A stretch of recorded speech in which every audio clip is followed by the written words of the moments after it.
qualcosa da dire a Russo e a Campanella, che se ne sono mandati a dire battuta la punizione Lupo di testa libera a difesa, e poi altro intervento, fischia Corvaglia, parte Ficarrotta, bellissimo gol di Ficarrotta che cambia al 32esimo il gol da parte del 10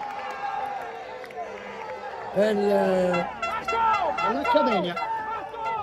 Veloce. Al rinvio Irusta a cercare Ficarrotta che la arpiona con eleganza, e poi anche qui sempre con grande mestiere va a procurarsi un calcio di punizione.